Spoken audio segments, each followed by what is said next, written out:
No, brother, you do it. You do it well. Thank you. Ladies and gentlemen, welcome back to the True Life Podcast. Hope everybody's having a beautiful day. Hope the sun is shining. I hope the wind is at your back. I hope that you realize there's something beautiful about to happen in your life. I got a great show for you today. And normally I start off with an introduction for someone that is based upon all their accomplishments. This gentleman I have today has an incredible amount of accomplishments, but I thought I would start off with a little something different. So here we go with a new type of true life introduction for the one and only Amil Patel. In nature's gentle tapestry, I find my remedy, a whisper from the earth, a Sufi symphony. Medicine from meadows, secrets in the breeze, a celebration of life, the soul at ease. Beneath the azure sky where wildflowers sway, healing hands of nature, a gift each day. In meadows bathed in gold and forests deep and wise, the elixir of existence in every sunrise. The dance of leaves, a waltz with dappled light, heals the spirit's wounds in nature's tender sight. The river's lullaby, a soothing, sweet refrain. Medicine flows within, washing away the pain. Within the garden's heart, blooms of every hue, nature's silent whisper, healing ever true. Herbs and petals and delicate embrace bring solace to the soul, a touch of nature's grace. Each sunrise, a new verse in life's sacred song. Nature's pharmacy, abundant, a place to belong. Among the ancient trees beneath the open sky, medicine and beauty in every butterfly. With gratitude, we roam through this sacred land, nature's loving touch, her gentle guiding hand. In the Sufi's gaze, we find a sacred trance. Medicine in the dance, a timeless, joyful dance. Life's rhythm and its rhyme in every heartbeat found, nature's subtle cure in every sight and sound. Celebrate the gift, the world's magnificent art in the Sufi's embrace, nature's healing heart. Mr. Patel, thank you so much for being here today. Thank you. Thanks, George. That was great. It was beautiful. Well, thank you. I am hopeful that our conversation will follow along the lines and people will continue to see not only the poetry that happens to them every day and the dance with nature in their life, but that simple conversations about the future can have real ramifications for people's health going forward. I wanted to throw it to you, my friend. What is going on? You and I spoke a little bit before the podcast, but maybe you can give a little bit more of a background on who you are, what you're doing, and what you see happening in the future. Yeah. That sounds great. I'm a pharmacist. I'm also I'm just a regular guy. I'm just a regular dude. I've been fascinated by healthcare in the United States. Kind of learned, or at least tried to learn, kind of every aspect of how healthcare works, why it works the way it does, and it's been a fun ride. I spent the last 8 years at a company called Alto Pharmacy. It's a small pharmacy startup that blew up and is taking care of thousands and thousands of patients really well. Really proud of the work that Alto's accomplished. And my co-founders and I just started Meeko Health this year, and we're focused on our passion as mental health and the evolution of mental health and the space that we're in. Mental health. So many of us are striving to find and define what that is for ourselves. When you think about mental health and you think about the way you grew up and what we're looking at, what do you think are some of the biggest problems on the forefront of mental health in the world today? The biggest problems on the forefront of mental health today. That's a simple question. I mean, I think like taken to the extreme. Yeah. I love zooming out on the x-axis of time. Sure. And so when I zoom out on the x-axis of time, I think we have an extraordinarily primitive understanding of mental health. I think human beings like generally want to stay alive. right? Yep. And that's kind of like the goal of biology, I guess, right? Is like stay alive. And so we're incredibly smart creatures. We've kind of like poured so much science into the physical side of our bodies and like how to hack staying alive as much as we can. Like we've done incredible work, right? Like Yeah. surgery, invasive surgery, um, uh, medication management for disease states. Like we've made so much incredible progress on our physical health. And we still have a long way to go. I'm so incredibly excited for what the future look like. Gene therapy. I mean, there's so much potential. When I think about mental health, and especially why I'm excited about this period of time, I think about mental health. I think about uh, like kind of objectively, we've done so little, and a lot of this is because we've shelved kind of these novel therapies, psychedelic therapies, for decades, Right. right? And that's its own issue and learning. But I think the thing preventing us from this unlock is just more rigor and more understanding of mental health and like and where it comes from. I think what we're seeing today, like again on this long x-axis of time, I think what we're Yeah. seeing today is this like fascinating kind of like evolution of human consciousness, which is like uh, in my mind, right? Human consciousness is like basically in aggregate kind of pointing to this gap that exists in humankind right now. And this is my perspective. I Yeah. have It's no idea if beautiful. this is true, It's right? beautiful. But this as human beings evolve, um, I think over, and again, this is over like thousands and thousands of years, we've always kind of, biology has kind of programmed us to want to survive, right? We want to survive. That is our goal. It's programmed into us the day we're born. It's like, we want to survive, right? It's like why a baby cries for food or attention, right? Like, it's just like, we'll do anything to survive. And I think what we're seeing right now collectively as human beings, I think we're noticing this evolution of consciousness, recognizing these like outdated um, uh, biological mechanisms that have served us incredibly well for thousands and thousands of years.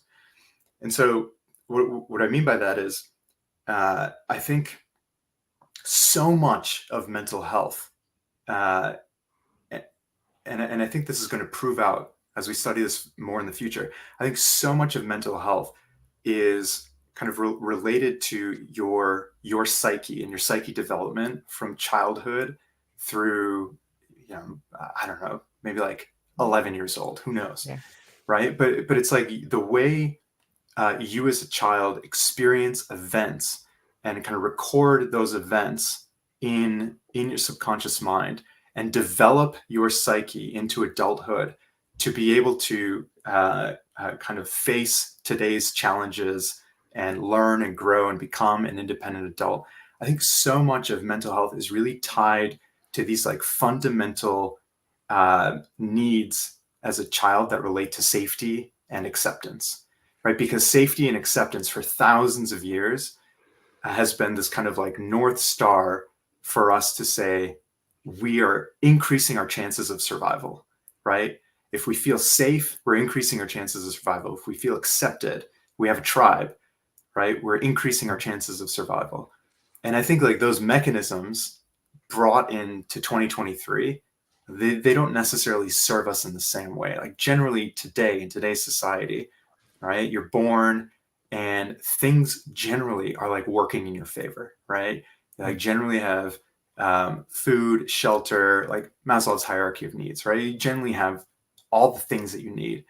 But I think what's like the outdated programming is we go through childhood development, we're developing our psyche, our kind of foundation of how we think about mental health or how we feel.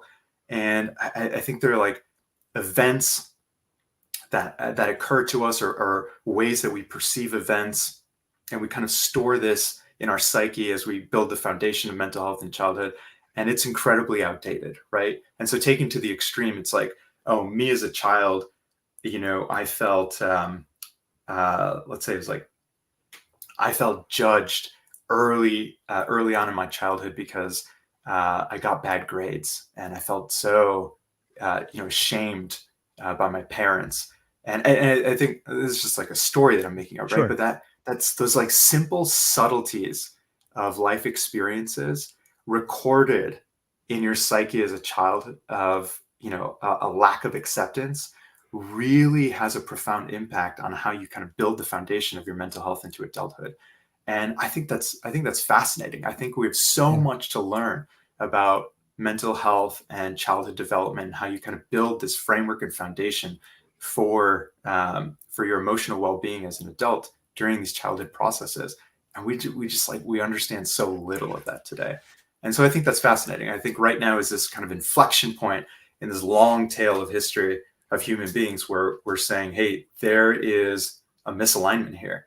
There's a misalignment in like how we feel as adults, and how we've kind of like these defense mechanisms that are programmed to protect us. They're kind of outdated, and I think we have so much to learn, so much opportunity. That's such a beautiful way. Thank you for that. I think it's a very unique way and a very elegant way to describe where we're at. On some level, with all the heartache and the pain that we see around us, it seems a lot like birth pangs. We look back and we're so judgmental of the foundations or the infrastructure that got us. Oh, that was wrong. I can't believe they did that. But maybe we should be celebrating the fact that we're here. And now we can look back and be like, okay, let's fix this. Like maybe it should be, when I look back at some of the ways in which we have treated other parts of us, and by other parts, I mean us. I think it's, in my view, I see us as one giant organism. And I think that could be a way moving forward to better understand the human condition. And by the human condition, I mean all of us. Because when you start looking at stuff like the DSM, you start realizing that, hey, these are just symptoms. Everything that people have written in here, whether it's bulimia or whether it's, ADD or ADHD or whatever sort of ailment, most ailments seem to be symptoms of a society that's sick. I think when we begin looking at our society as a unit, then we can begin seeing mental health as like, hey, this is our collective health. And if there's a guy living under the bridge, part of me is sick. Like, how can that happen? I can't let that happen. I don't have to go out and save him, but I can start working towards making his life better. When you do that, you make your own life better. Do you see the future of mental health being the understanding that we're all part of a superorganism? Yeah. I love it. Yeah, I mean, again, like taking the extreme, we kind of are, right? I love thinking things in a long x-axis. Yes. So like taking the extreme, and it's like take this conflict in Israel and Palestine. Yep. Right. This conflict in Israel driven by Hamas, and like there's so much there to unpack, and it's like massive atrocity, right? Yep. And I think like, again, like zooming out, I don't know, maybe it sounds silly, but it's like there's so much hurt and trauma that needs to be resolved. And again, like this thing's really interesting. It goes back to this deep human condition of safety and acceptance. This is like my land, right? This is my land. Without land, without a home, how can I be safe? Right? Without a place that I call home. This is the essential kind of at the essence of the conflict that's happening to our brothers and sisters in the Middle East right now. This is the essence of the conflict, is this deep-rooted sense of safety. And again, over the long x-axis of time, we're going to look back. I really hope, and I actually believe this in my heart to be true. We're going to look back at these events in a textbook, and we're gonna be like, what, wow, like what a challenging learning process, because it is essentially, what is our plan? We have Earth, and we need to figure out a way to, and Earth is finite. It is not infinite. It is finite on a long enough x-axis of time. We are super smart, right? And so you have to have some amount of like um, uh, hope and determination that collectively we're going to make things better. We're going to like actively work on the climate crisis. We're going to actively work on a myriad of different things that are going to allow us to survive and thrive on Earth. But eventually, Earth's going to be non-inhabitable, right? And so we I don't collectively need to know. figure out, yeah, like that's just not going to happen, right? Like the sun's going to expand, the whole thing. Well, see And that. so like Sorry. we got to figure out what to do collectively. And like when that happens, right? When that happens, I think we're all going to be closer to what you describe, which I think is a good thing. It's like one organism. We're going to be like less extreme shades of color, right? We're going to be like more intermingled. I think we're gonna like probably sort out a bunch of our religious and like beliefs issues, and I think we're gonna all be like one very cohesive community. And I think it's a question of like, what are all of the struggles and challenges that we're gonna face and overcome? Inevitably, we're gonna overcome them on like our slow walk in that direction. And there's a lot of pain. In the process of fertilization, when like a sperm meets an egg, do you see, like, isn't that kind of what's happening now? Like you're seeing the process of fertilization. Like when I think about pain, when I think about struggle, when I think about wars, when I think about death, I think about something being born. Like that, it seems to me like that's what's happening now. You know what blows my mind is the fact that you had mentioned one day we're going to look back on this in our textbooks. The very fact that you can imagine us looking back on this, I think speaks volumes to me of where we're at. You know, the moment you can look back on something means on some level you're already ahead of it. You can see the past. You can't see the past when you're in it. You know, if you and I are in the midst of a slugging when we're punching it in the face, we're not thinking about what's going to happen at the end, or we're not looking back on it. But I think it speaks volumes of where we're at in the world of mental health when we can already look at where we've been and be like, this is what's happening now. In some ways, we're creating the future by having this conversation. But I think that all of the things that we're talking about today are fundamentally going to change mental health for the better. And I think we're struggling to find a worldview. I think we're struggling to find we're struggling to understand shared sacrifice and shared goals. And until you figure that out, you can't really have a solid mental health because there's the struggle in there, right? Is there something to be said about? Is there something to be said about that? I'll just pass that back over to you. What do you think?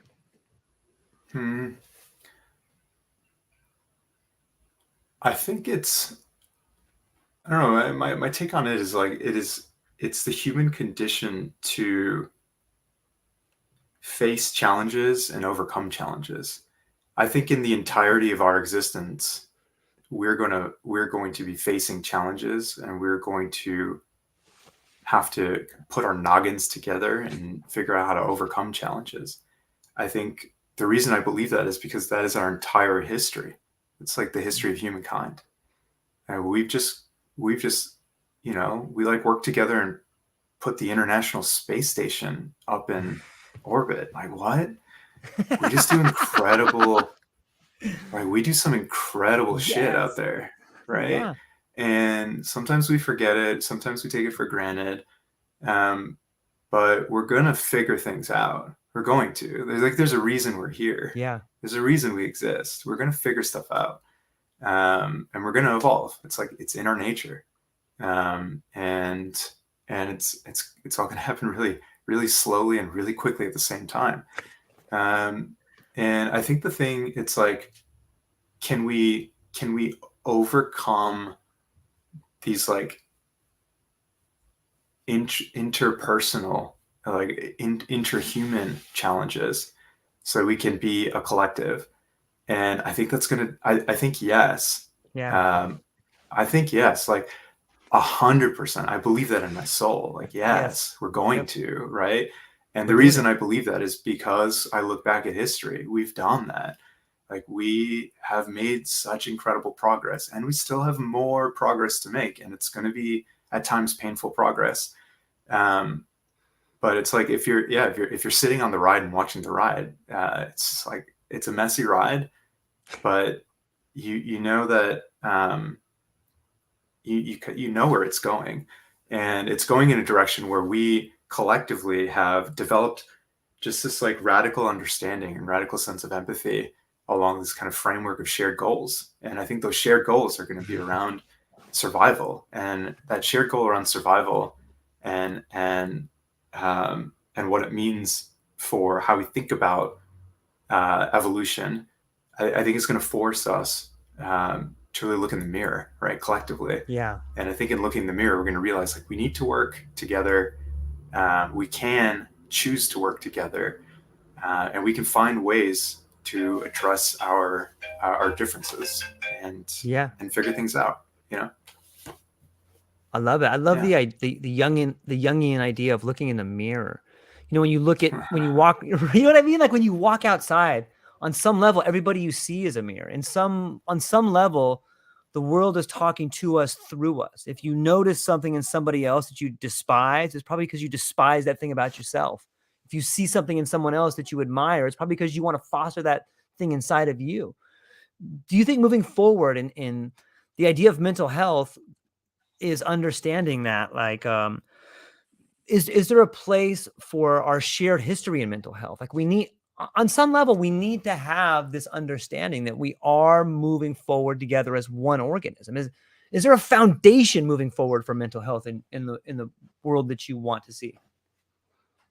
uh, I mean, I think like centering mental health around empathy Love it. is one way to create that framework. And um, I think when you kind of center the framework around empathy, you I think it's important that like you start with self empathy, Right. um, uh, and and I think yeah, I think that is the framework, right? And that's why I love the the kind of Jungian take on human beings are just like we're mirrors of each other, right? Right. Because we really are, right?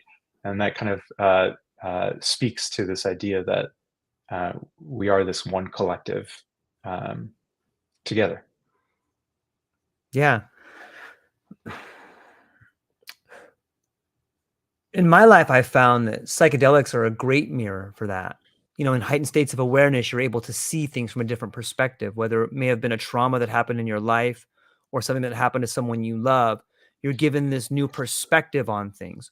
What role do you think psychedelics can play in moving the ball forward for mental health? Exactly that perspective shift, right? I think that's it. I think that is exactly the role that psychedelics can play when we think about the future of mental health, and it is specifically perspective shift. I think human beings are, we are creatures of narrative. We're storytellers. I love it. We're narrative based creatures, right? Stories have been a part of our existence since the beginning. Right? We've been writing shit down with hieroglyphics. Yep. And when you think about stories and mental health, it's like mental health. Uh, when you boil it down, it's really like, how do you feel, right? And when you're describing someone how you feel, you're telling them this like inner story. And like, this is what's going on in my head. And it is a story. And I think what's powerful is this holding the idea that there can be many perspectives to this story that you're holding on to. And that's where I believe psychedelics play a role. Different psychedelics are going to allow you to look at things in a different light, different way. Um, to me, it's like, you're it's like you're walking into a castle, this massive castle, and you've just got you've got your candle, right? It's like super dark, and you've got your candle, and to explore this castle, you're like walking around, and you've got your candle, and you can really only see what's in front of you, right? Yeah. And I think when you think about explaining your kind of your state of mental health, or someone's asking you how you're feeling, you're describing your perspective by holding that candle, right? That's just how we are. And Yes. It's I really think psychedelics kind of allow you to stand inside this castle, and you're able to find the breaker box, and you can turn all the lights on in the castle, and you're like, oh my god, right? I can see everything right now. um, and and I think that perspective shift with integration is how you kind of start to kind of reshape mental health. I love it. I love the idea of the candle in the darkness. There's a I don't know where I read it, but it's something along the lines of when you shine a light into the darkness, you're made aware of how much more darkness there is. I love that. I I love guess on that.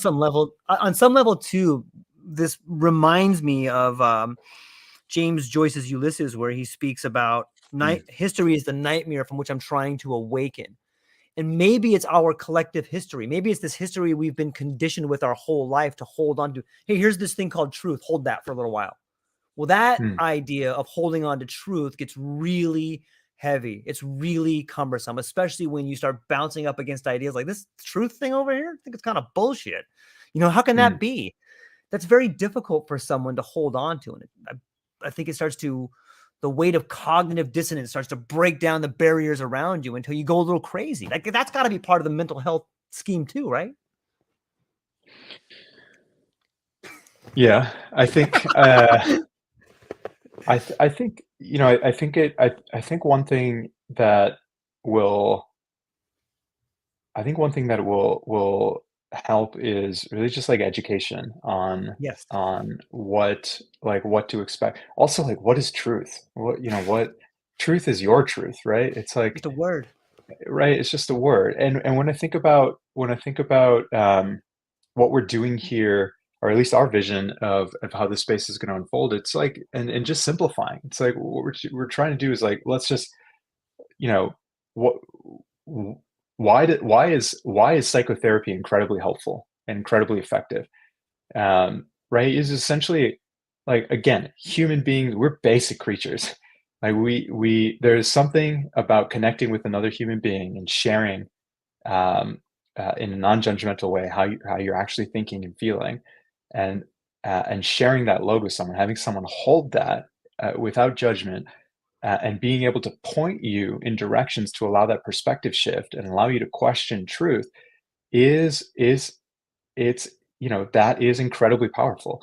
And I think when you add psychedelics as an adjuvant to therapy, Great word. and really you're just unlocking, right? Human beings we are people that we need other people. Like, uh, we need connection, but at the same time, right, we're also like, we have all of these defense mechanisms. We can be shy, we can be, we can be stubborn, we can be uncomfortable, all these things that kind of prevent uh, psychotherapy from actually working. And so bringing in psychedelics and allowing yourself to say, like, I'm choosing, right?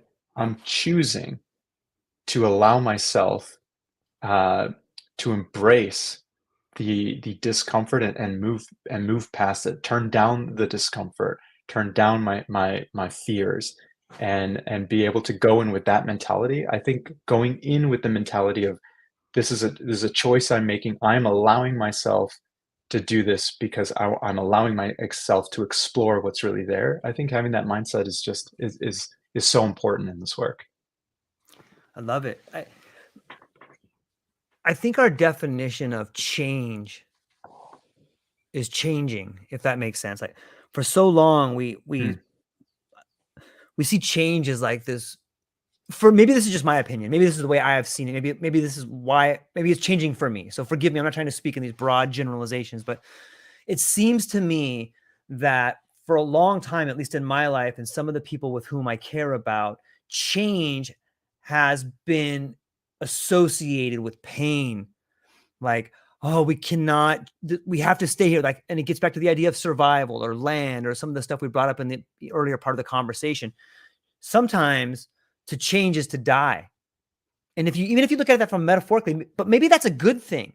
And it's very difficult to try to equate death with something good because we've been conditioned in the West our whole life to think, well, that's it. When you die, you're gone. But maybe change associated with death equals growth. And maybe if we can change that mindset a little bit, it's not the end of the line. It's not that this is it. See you guys later. We got some nice parting gifts for you. Hopefully you don't end up in a nursing home on a machine where no one comes to visit you. Maybe it's, hey, you've been consuming as this caterpillar. The cocoon is here, and now you're a new form. Maybe mental health moving forward means changing our relationship to death. Amil, what do you think? I think death is scary, and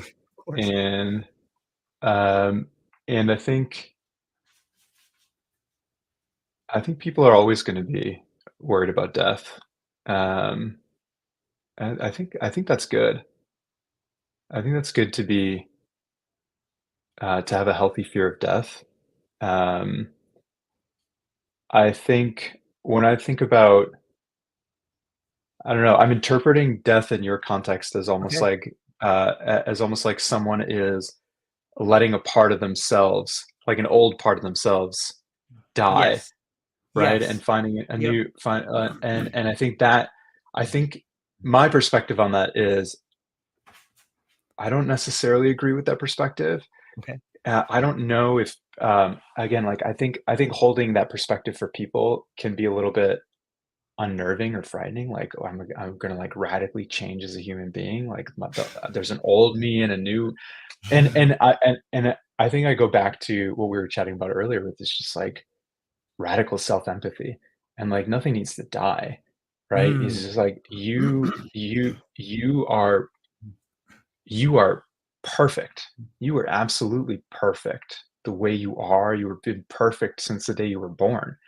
Um, no change needed.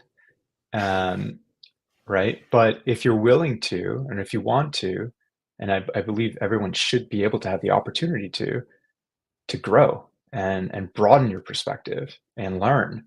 Like, again, we are human beings. We're the most curious forms of life that we know of to date, right? We're incredibly curious. And so to allow people that are ready to for people that are ready to allow them to get curious about themselves in a way that um, uh, helps them with their mental health and really just allows people to have a sense of agency in their lives is incredible. And um, I don't think the framework of people going into psychedelic assisted psychotherapy as thinking about ego death or Mm, there's an old me and a new me. I think like in general, I think the framework here is just your evolution, your ability to broaden your perspective and continue to grow. And you're always going to have parts of you, right? Like you were born, you've been perfect since the day you were born. Um, but when you're ready to explore, and if this kind of modality of treatment allows you to have a higher sense of agency in your life, then that if it's right for you, then that's an opportunity you should go after. I love it. What about a whirlpool? Like maybe we're a form. The whirlpool is a form, but there's constantly new water being recycled through it. Is that better than the one of dying? The whirlpool. I don't know. I don't know if that's better. I don't like dying. I know I you don't like don't. dying. But Why don't you? I Like, why is that a problem? I don't get it. Like, yeah, well, because I'm it's a glad you negative asked that. connotation. Please, I'm glad you asked that. I think, and this could just be me, right? Like, who am I? But someone I awesome. think, I think I think when I think about mental health in aggregate, I think it's important to me. I really want people to know that they're not broken, that there's nothing wrong with them. Nothing needs to die. Right. They're perfect the way they are. They have every right to think the way they think, to feel the way they feel, and all they need is, again, all they need is a shift in, and not even a shift. They need to broaden. They need to allow themselves to open up their perspective, and uh, and that's why I've just, when people chat about this type of care, and chat about the idea of um, moving on from like an old part of themselves. It's just, I want to remind people that uh, like I want them to love uh, and appreciate this person that they are right now, and the challenges that they're facing right now are valid challenges, but just deep, deep appreciation for every experience, whether positive or negative, that have brought them to this point in life. I think is something that we can all remind each other, to just have deep appreciation that we're here, that we get to like be on this ride. This ride can be really challenging sometimes, and it can be really hard to talk about, and it can be really hard to ask for help. It can be really hard to find help, and we should all kind of work collectively in figuring out that problem. Um, but I want to remind people that they're absolutely perfect just the way they are, and I think in mental health, like I think hope is really, really fragile. And I think hope is incredibly important to hold on to. Um, and so I always want people to instill in themselves this like deep sense of gratitude for themselves and hope. I love it. I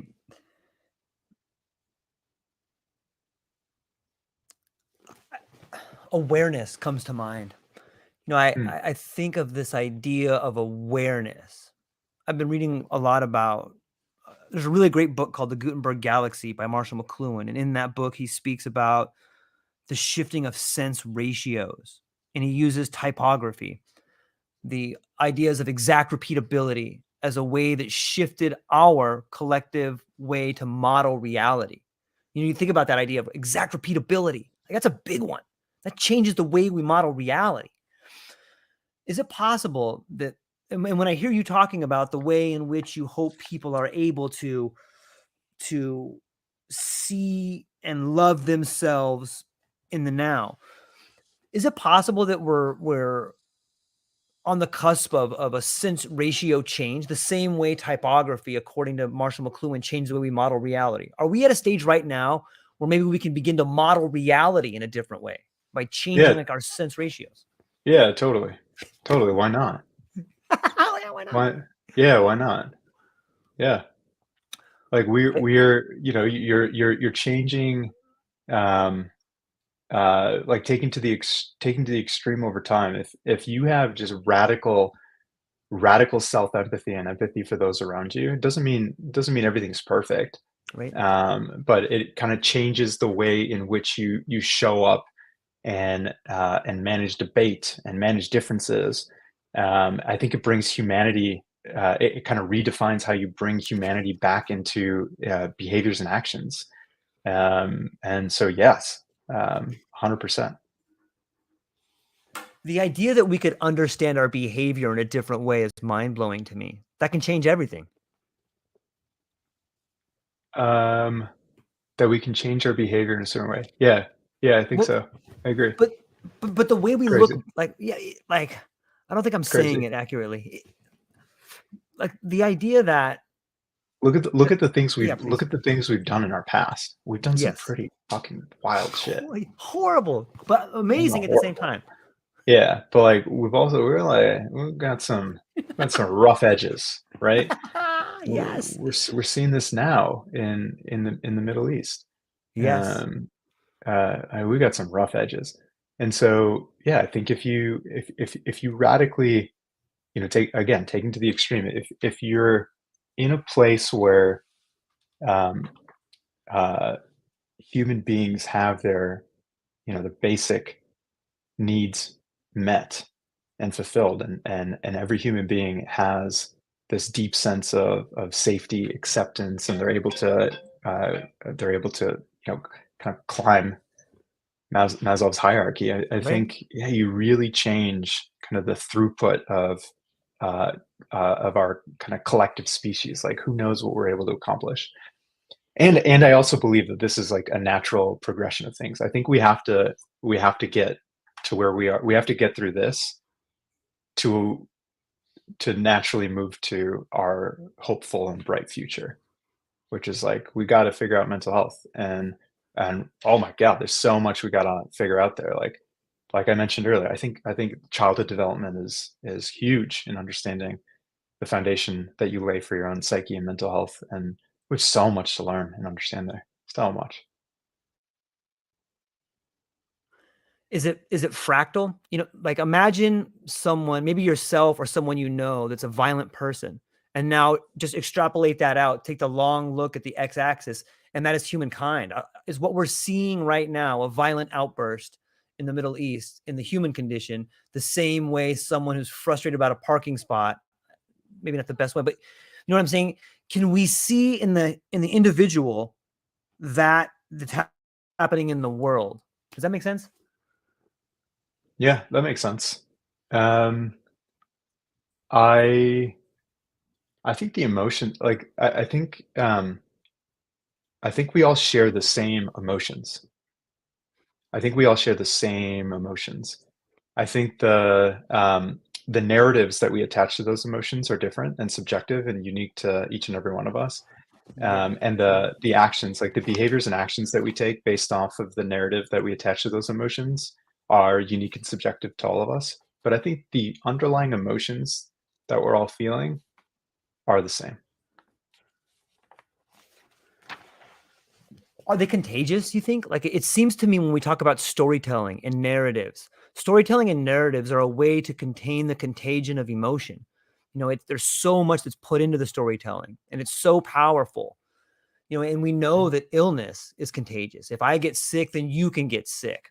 Is on some level the emotions of the people where I am in Hawaii contagious to the emotions of you? Just even talking to you now, in some ways it's contagious. But is that, Mhm. I think we could factor that into the world of mental health. Like, what happens on this part of the planet is coming to that part of the planet. And you hear it in the language all the time. When the US catches a cold, the world gets sick. You know, it's in the language already. Like, why? And if we can Mhm. agree that the illness is contagious, then shouldn't health be contagious as well? Um, it is. It is. Right? It's like, let's simplify that. Okay. It's like when you are in a movie theater with a bunch of strangers and you're watching a really sad movie. It's like everyone in that movie theater is moved by that sad movie and that character journey. And it's the same thing if it's an incredibly inspiring movie. Like, everyone, including me, was like incredibly moved by the Mighty Ducks. I was like, oh my God, what what I is like, how inspiring, right? Yeah. I mean, like, I think emotions are contagious. And I think, again, I think as we learn more about mental health, I think one thing that is worth thinking about and worth bringing awareness to as we all enjoy this ride, is the infrastructure through which we receive information, which is the media.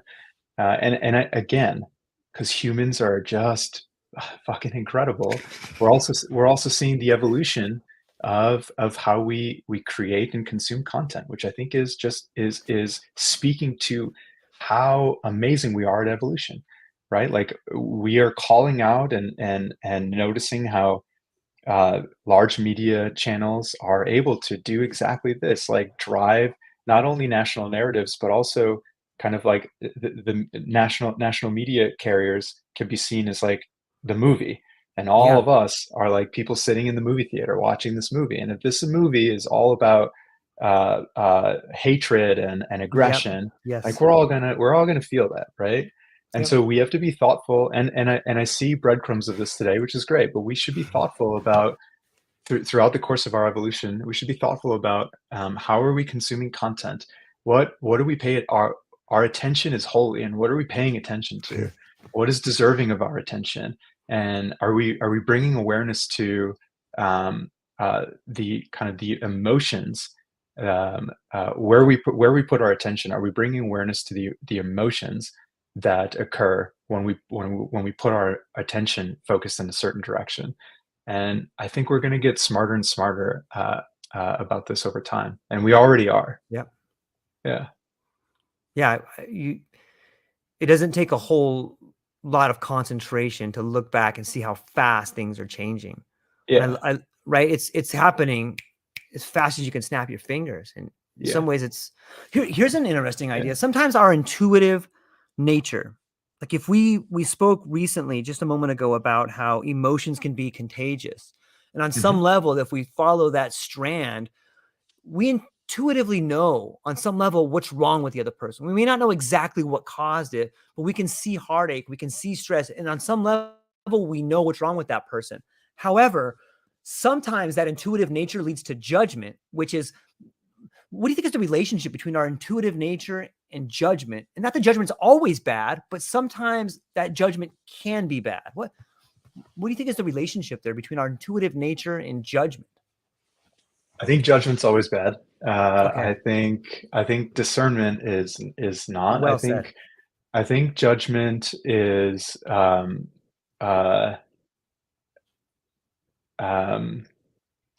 it's like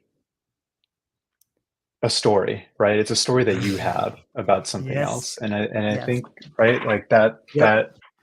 that which can be destroyed by the truth should be. And so I think when I think about judgment, I think like judging is part of the human condition, and I think what we want to bring awareness to is that we don't want to stop the judgment, because judgment's going to be here for a long, long time. We might evolve away from it, but the judgment serves to protect us in some way, right?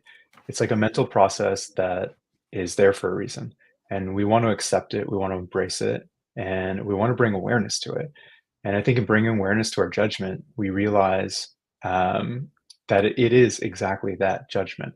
And I think when you bring awareness to it, you can ask and communicate, and you can open up a window to another person's soul and say, hey, this is what I'm thinking.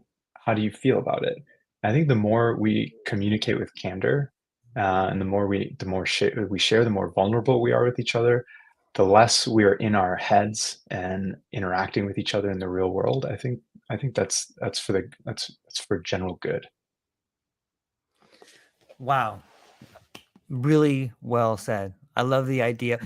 On some level, I'm thinking maybe we're just now developing the language to solve with these problems.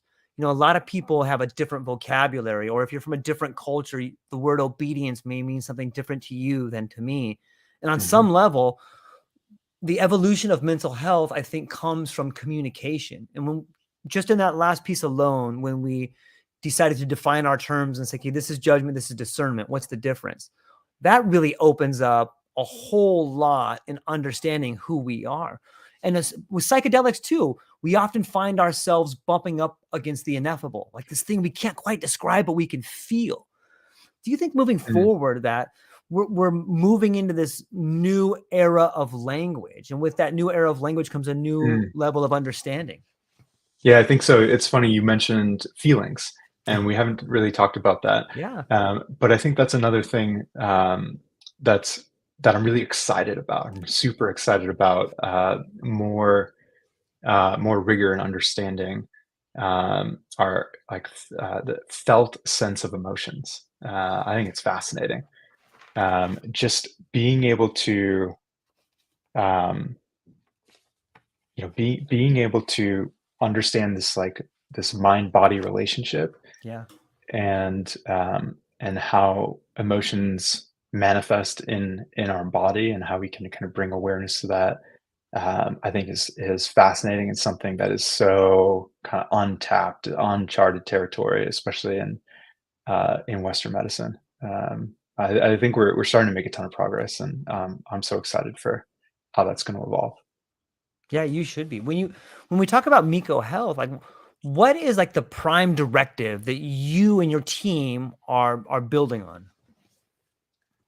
The directive, or just like we, the foundation? Yeah. yeah, I mean, you know, we want to focus on um, everyone being able to access root cause focused mental health care. Um, so root cause focused mental health care, it's like, what is that? And to us, it's really just getting down to working with patients and helping them identify what are their narratives, how are they feeling, what are their narratives, and what are their underlying emotional needs, and how do we address those needs? And so we're working on getting patients access to that type of care. It's interesting. Sometimes when I look at the world of psychedelics and medicine, I sometimes I wonder if it's if the container, the medical container, is too impermeable. You know what I mean by that? Like, we have all the psychedelics and it's all in this container, but it's there.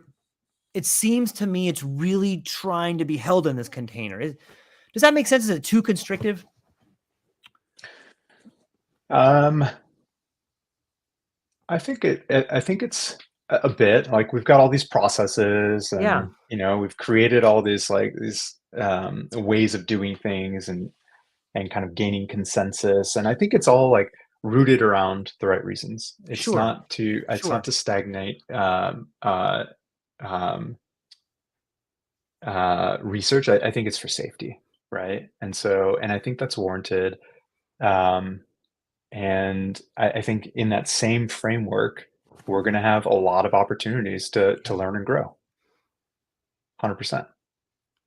Yeah, one of the areas I already see beginning to come back into the world of medicine is the measurement of subjectivity. And what I mean by that is that for a long time, science had decided, look, we're not going to count anything that we can't really measure. But what about the tears of joy from a woman who sees her husband get out of bed for the first time in 6 months? What about a mom who sees their kid get dressed for the first time in a week or takes a shower? Or, what about a questionnaire where they give a question to the wife of a guy who was abusive and is like, is your husband less of an asshole since he's been doing this? Like, these are all measurable things that I see moving back into the world of medicine. That makes me excited. That makes me excited for the world of mental health. What about you, dude? Is there some trends that you see happening in this world that are really exciting for you? I actually have a differing opinion on this. I think when we Okay. think about mental health, I actually am concerned about the ways in which we take the physical uh, uh, the physical kind of construct or roadmap that we have. The roadmap that we have for physical health and kind of laying mental health on top of that. One concern that I have is around diagnosing, the requirement of a diagnosis for mental health conditions.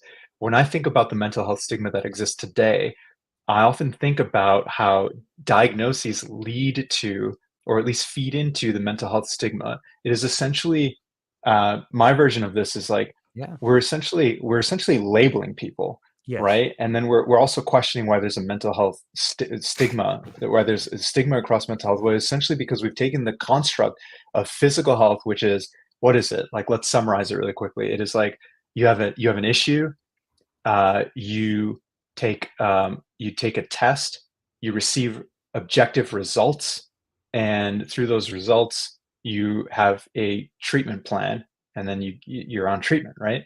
And so Yeah. it's like, okay, I feel short of breath constantly. It's like, okay, I will let me take your blood pressure. Your blood pressure is objectively high. I'm going to put you on a blood pressure medication. And it's like, and your diagnosis is hypertension, right? And for mental health, we've kind of, like, that is a very objective test. Let me put a sphygmomanometer around your arm and measure your blood pressure. And for mental health, it's like, if you take that same kind of arc, I don't like it, right? It's kind of like, I have an issue. Okay, let me talk to someone about it, or let me have you take a test, right? This is like, okay, PHQ-9, because I need to confirm that you have depression, and then I need that diagnosis so that I can decide if I'm going to give you medication. And to me, it's like, this is not the purpose of mental health. Mental health, in my mind, sure, there'll always be room for diagnoses, right? Like Sure, there are sure. mental health conditions that are diagnosed, like bipolar disorder. There's so many things. This space is going to evolve, and there are going to be reasons for diagnosis. When I think about someone with depression, anxiety, PTSD, when I think of someone that has like an emotional or behavioral health issue, and we want to kind of bucket them or label them and put them in a box and treat them with SSRI or certain class of medications. To me, I think we're going to look back on this Yep. in a couple hundred years, and we're going to be like, we're going to change it all, right? I genuinely believe this. I think we're going to look back and be like, what the hell were we thinking? The future of this space is going to be like, okay, someone has a mental health issue, right? We're not going to label them. We're going to have them talk to someone and allow them to allow themselves to have the vulnerability to effectively chat with someone about exactly what they're feeling, what story do they have, how are they feeling, give us the whole spiel, right? And then it's essentially, how do we work with that patient in helping them identify these challenging emotions, identifying the narrative that they have around those challenging emotions, and then working with them on perspective shifts. And so to me, that is like not a diagnosis that sticks with you for the rest of your life. You need medication for the rest of your life. For me, I think we're going to think about mental health as an opportunity to deepen your understanding of yourself, an opportunity to explore something about yourself that you're not able to process because of a challenging emotion, because of a challenging event for something. But it's like maintaining the integrity of this human being, that there's nothing wrong with you. You are not broken, right? Because of reasons that we yet don't understand. I believe a lot of it has to do with childhood development. Yeah. But for reasons we don't understand, you had an experience that created an emotion, a strong negative emotion, and you have a story around it. And this story, instead of being processed, this story continues every day throughout your life. The volume of that story is turned up every single day, and you want to talk to someone about it. And so you need support in deepening your understanding of this part of you that is really challenging. And we're going to support you, and you're going to come out the other side. It brings And when me you back come to out the other please. side, when you come out the other side, you are going to have a deeper understanding of yourself, such that you've now developed a higher sense of agency.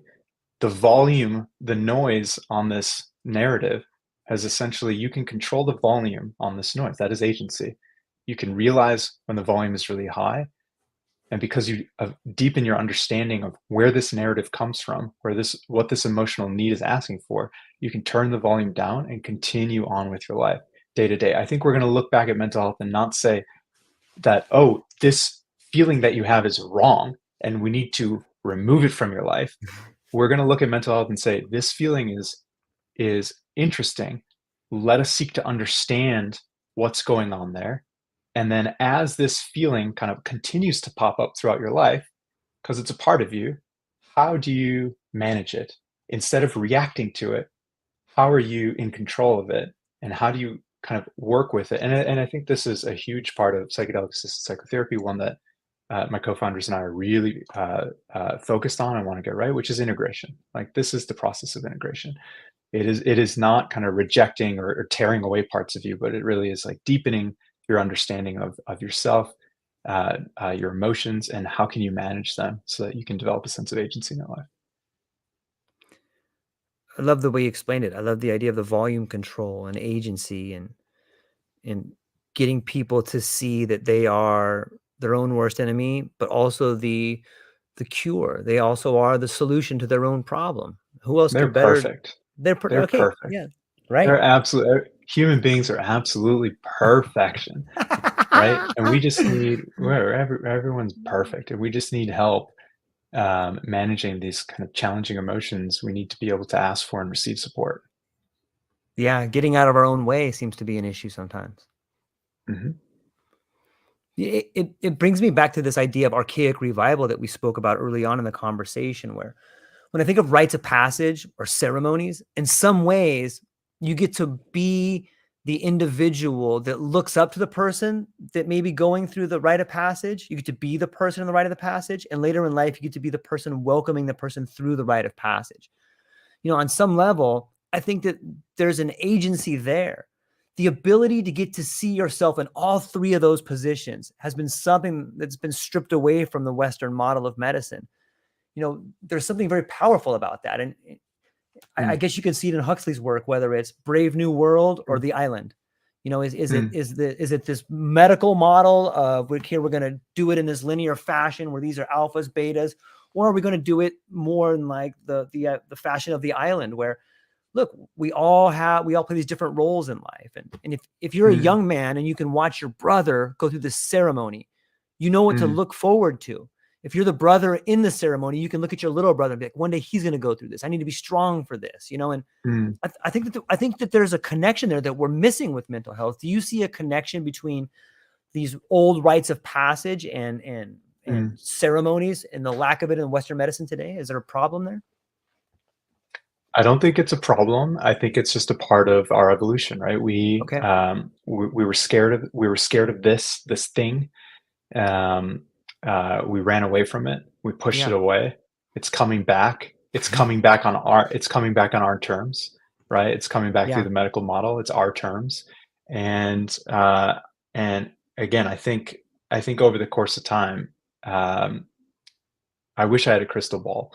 But over the course, but what I do know is that, right, we are incredibly smart and resourceful creatures. And over the course of time, I wouldn't be surprised if this was less of a medical model and more of it's just a part of the human experience.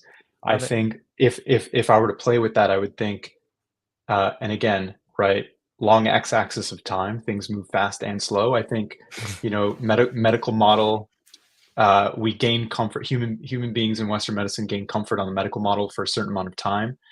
We start to realize there's grassroots advocacy for this type of ceremonial experience for end of life.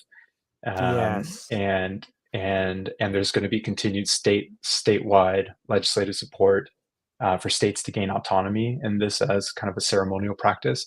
I think the federal government is slow, and I think you're going to start to see large advocacy for this in Medicare for specifically for grieving and for end of life, because I think we're going to realize how important the concept of death with dignity is to this incredible thing that is the human experience, right?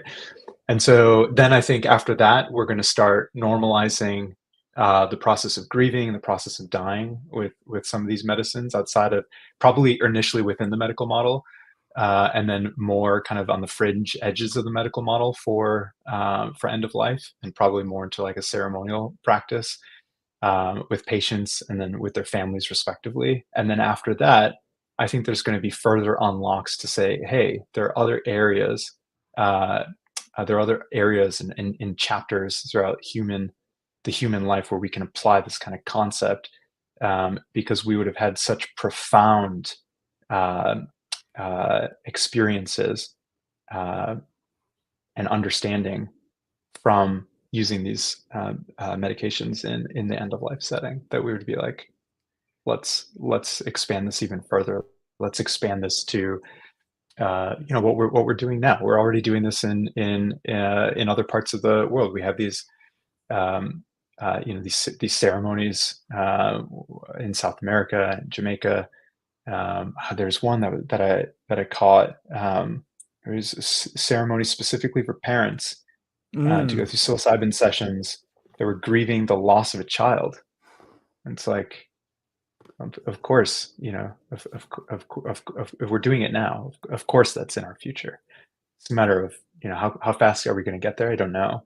But talking about it's a start. Yeah.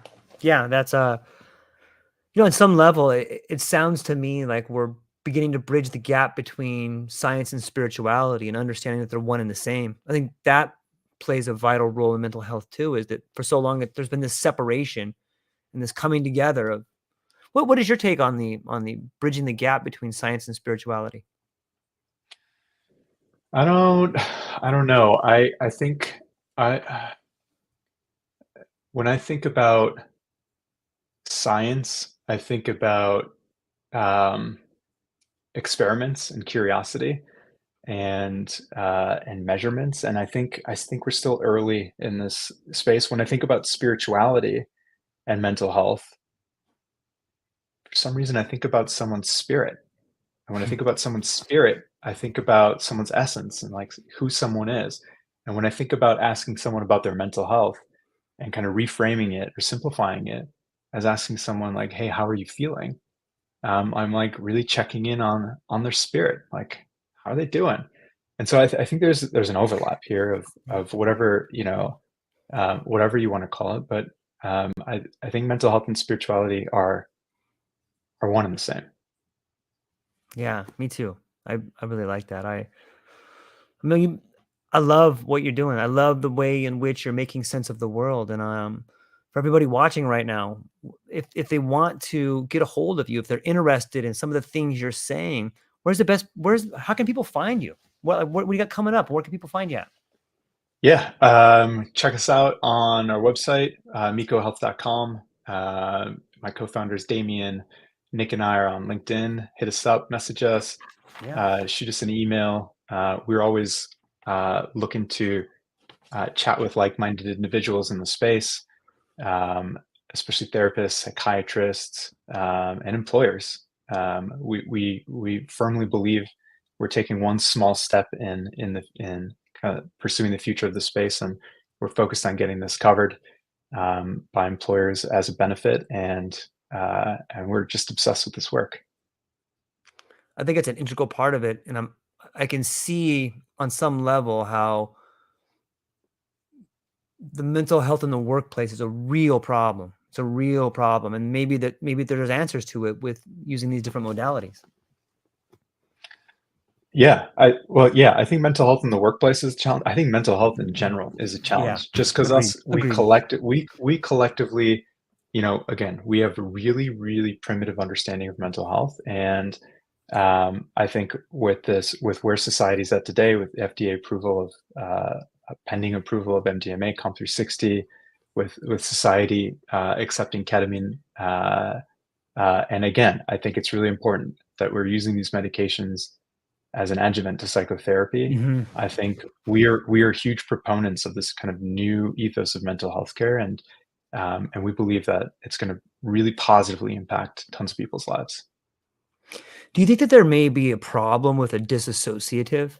Sometimes when we think of a disassociative, we can think of a different perspective on how to see ourselves. But a disassociative could also be something that causes us to run away from the problem that we need to face in order to get better. I think so. I think we should be really mindful of what data looks like over time, and we should continue to study uh, data and outcomes data. I think one of the things that's really important is companies that are working in the space need to measure Mm. outcomes data at the top of the funnel and bottom of the funnel on a patient by patient basis. And I think what's interesting about these medicines is I think they're going to be incredibly unique on an individual basis.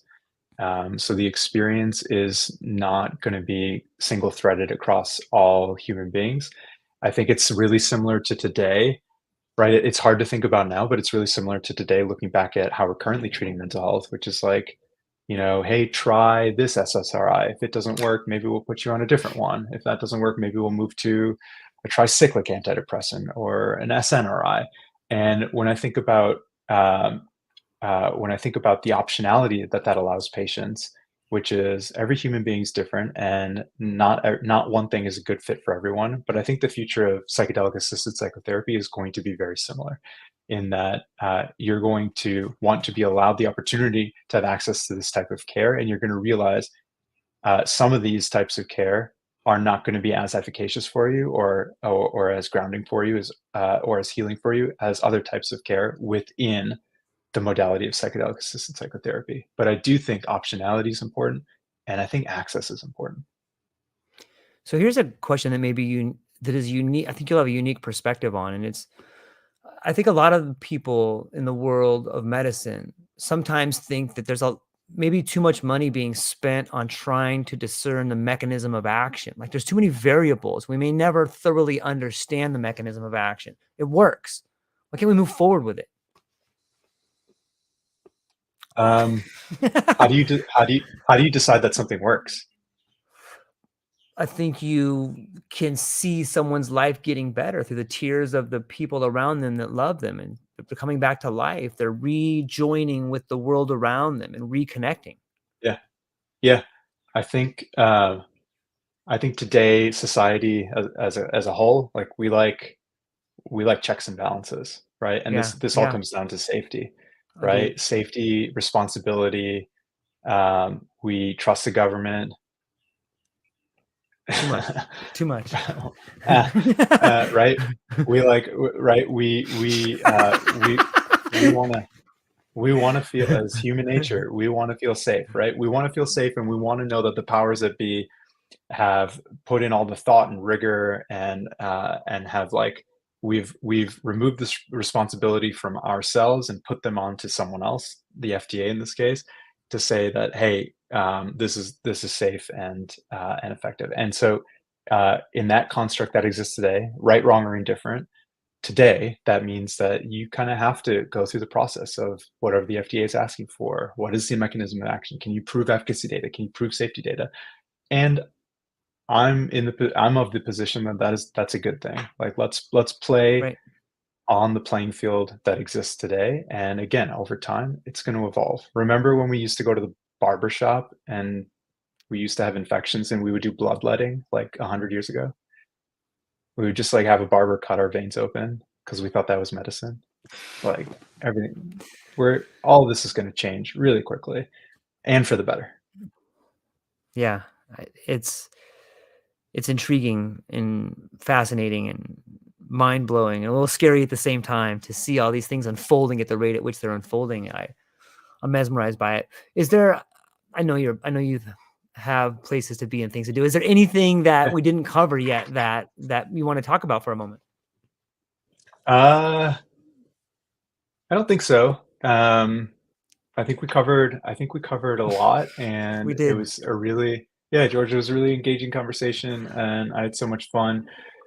You started, I think you started the show with a poem, and I'm wondering if I can close out the show with a poem as well. And the context, if I'm allowed to, the context here is really, again, when I think about mental health, and for anyone that's listening, I think one of the most important things when you're thinking about a loved one or even your own mental health journey is to just focus on hope. I think it is incredibly fragile. And so I'm going to read a poem. Please. I think she needs no introduction. Emily Dickinson. Hope is the thing with feathers that perches in the soul and sings the tune without the words and never stops at all. And sweetest in the gale is heard, and sore must be the storm that could have bashed the little bird that's kept so many warm.